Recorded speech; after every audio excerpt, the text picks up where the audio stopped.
Bueno, un cordial saludo para todos. Queremos aprovechar este video para compartir con ustedes, pues un tema que nos han venido consultando en los últimos días. Sobre todo porque, pues ya todos conocemos que la reforma laboral, pues obviamente había sido aprobada en la Cámara de Representantes y fue llevada a la Comisión Séptima de Senado.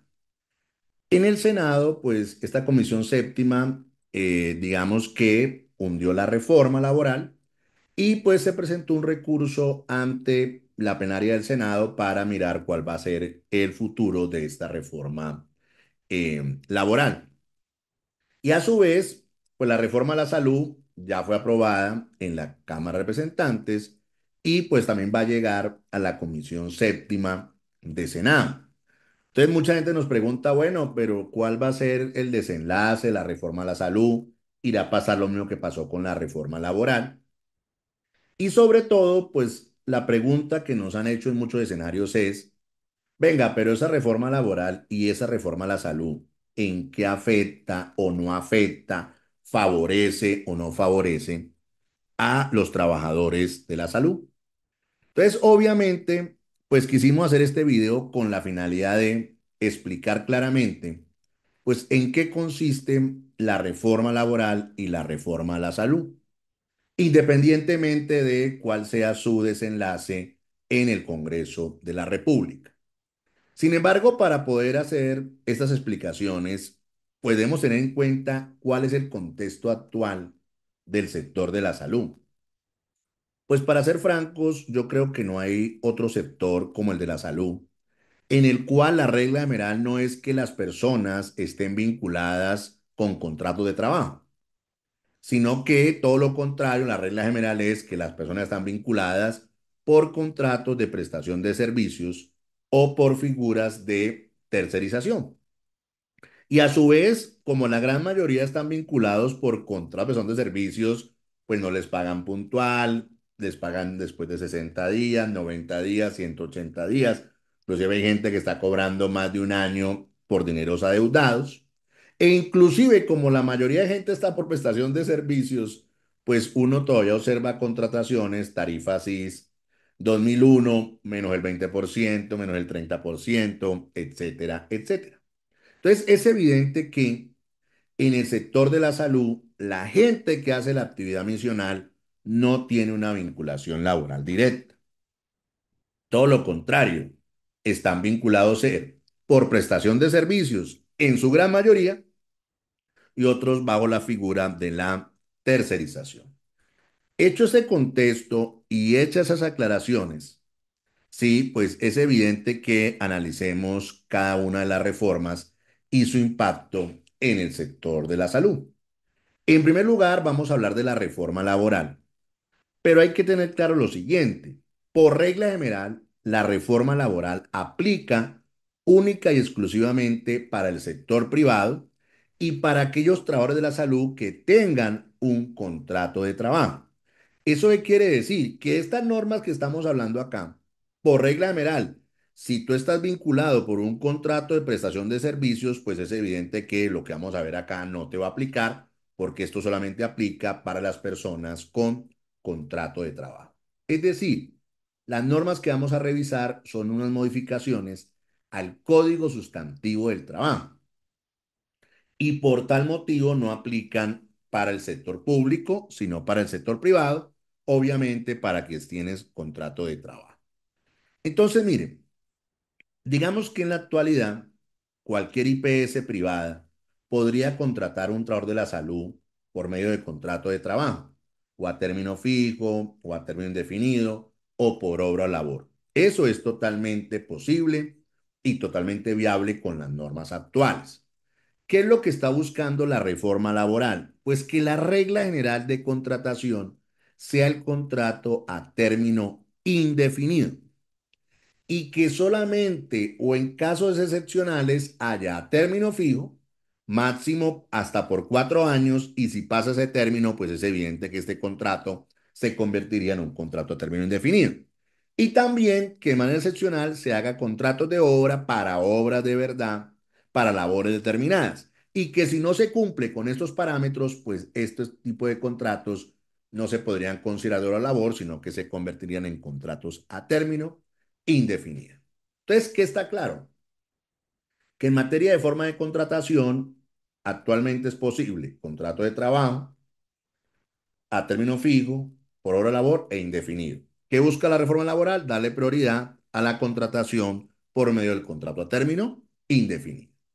Otro aspecto importante que trae la reforma laboral tiene que ver con la estabilidad laboral reforzada y trae unos aspectos importantes de protección, como es la maternidad y la lactancia, los prepensionados y los temas de fuero de salud. Pero aquí hay un aspecto muy importante.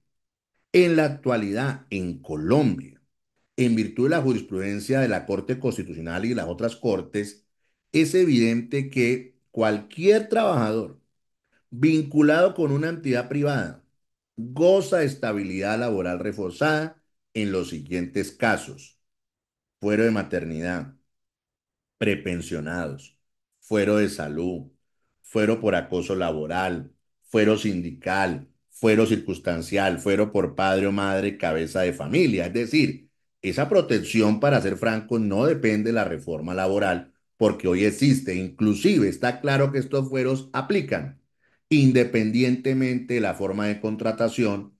Esto quiere decir que esto se puede aplicar a cualquier trabajador, hablando de la salud, independientemente de su forma de contratación, pero obviamente la reforma busca hacer claridad frente a algunos puntos. Otro aspecto clave que busca la reforma laboral es cambiar el día y la noche. Digamos que en Colombia hasta el año 2002 el día iba de 6 de la mañana a 6 de la tarde y la noche empezaba a las 6 de la tarde y terminaba a las 6 de la mañana. Con la ley 789 del año 2002 esto cambió. Y el día pasó de 6 de la mañana a 10 de la noche, y la noche de 10 de la noche a 6 de la mañana. Después se acortó a 9 de la mañana, actualmente estamos en 9 de la noche, perdón. Y lo que busca la reforma laboral es que el día sea de 6 de la mañana a 7 de la noche y la noche de 7 de la noche a 6 de la mañana. Obviamente, si un trabajador de la salud está vinculado con un contrato laboral, con una entidad privada, pues si esta persona fuera aprobada y trabaja de 7 a 9 de la noche, pues tendría un recargo nocturno. Y si las horas extras son en ese periodo, pues sería una vez hora extra nocturna, porque actualmente no hay recargo y actualmente pues sería una hora extra diurna. Y otro aspecto importante también que se aplicaría si la reforma laboral fuera aprobada para el trabajador de la salud del sector privado vinculado con contrato de trabajo con una entidad privada es el tema de trabajo en dominical o festivo. ¿Cómo funciona esto? En la actualidad, si yo trabajo 1 o 2 domingos o festivos al mes, tengo dos posibilidades: o escojo el compensatorio o escojo la retribución económica. Yo escojo. Pero en la retribución económica el recargo es del 75%. Si trabajo 3 o más domingos o festivos al mes, tengo los dos derechos: compensatorio y el recargo dominical o festivo, pero con el 75%. ¿Qué busca la reforma laboral? Que ese recargo ya no sea el 75%, sino que se llegue al 100%. Y obviamente lo ordena de manera gradual: para el 2025 el 80%, el 2026 el 90% y el 2027 ya el 100%. ¿Eso qué quiere decir? Pues que esto sería un beneficio para aquellos trabajadores de la salud vinculados o trabajando dominicales y festivos, siempre y cuando, vuelvo y les digo, tengan un contrato laboral de esta manera. Y otro punto importante de la reforma laboral es que la reforma, digamos, laboral busca pues limitar un poco la tercerización. ¿Por qué? Porque pues lo que se busca es que se pueda tercerizar y no se prohíbe, pero pues pareciera que las actividades misionales solo podrían ser, digamos, no podrían ser tercerizadas, sino que debería haber una vinculación laboral. Y a su vez, en materia de intermediación laboral o en permisos temporales, pues también lo que se busca es que estas actividades, como no me lo dice, sean temporales y no se conviertan en lo cotidiano, y que una persona asiste en el sector de la salud pues esté vinculada por una temporal más de un año o esté vinculado por diferentes temporales en diferentes años, pero cumpliendo servicios en la misma entidad usuaria. Entonces, si ustedes miran, la hora laboral busca ponerle un poquito de freno y unas limitaciones claras a la tercerización y a la intermediación laboral. Y algo que está claro, que también busca la reforma laboral, es que no puedan haber contratos sindicales y que no se puedan suscribir nuevos contratos sindicales. Pero los que están vigentes, al momento de entrar en vigencia la ley, pues van a continuar vigentes hasta tanto que los afiliados al sindicato que prestan servicios por la figura del contrato sindical, pues sean vinculados o formalizados laboralmente con la entidad, obviamente, que hace la contratación con el sindicato, utilizando la figura del contrato sindical. Entonces, miren, está claro que la reforma laboral apunta, sí, y no habla exclusivamente del trabajador de la salud, pero el trabajador de la salud, pues obviamente tiene unas condiciones particulares que si se aprobara esa reforma, pues tendría unos beneficios adicionales a los que hoy tiene, si trabaja en la noche, si trabaja dominicales o festivos, e inclusive habrían prohibiciones de contratación vía tercerización, interminación laboral o vía contrato sindical, dándole pues obviamente prioridad a la contratación directa con las IPS privadas, vuelvo, insisto, del sector público. Pero también queremos con este video analizar la reforma a la salud, que va a llegar también a la Comisión Séptima de Senado para ser analizada y estudiada por los honorables senadores. Y yo quiero mencionar los artículos de reforma a la salud relacionados con la vinculación de los trabajadores de la salud. Entonces, digamos que hay un artículo, por ejemplo, que es el 47, que habla del régimen laboral de las instituciones de salud del Estado. Ojo con esto, en la actualidad tenemos empresas sociales del Estado y tenemos sus redes integradas de servicios de salud que también son empresas del Estado.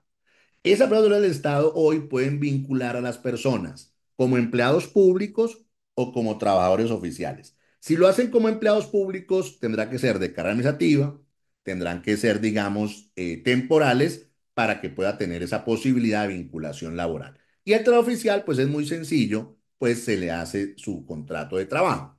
Para colocarlo en términos concretos, un médico debería ser empleado público y, por ejemplo, un doctor de ambulancia debería ser trabajador oficial en una S y podría ser vinculado de esta manera. Pero no olvidemos que en las heces lo que más se ve no son vínculos laborales, sino vinculaciones por prestación de servicios que busca esta reforma a la salud, pues que se dé un régimen laboral y que obviamente en ese régimen laboral, pues las personas, pues obviamente tengan los derechos y garantías propios de los servidores públicos.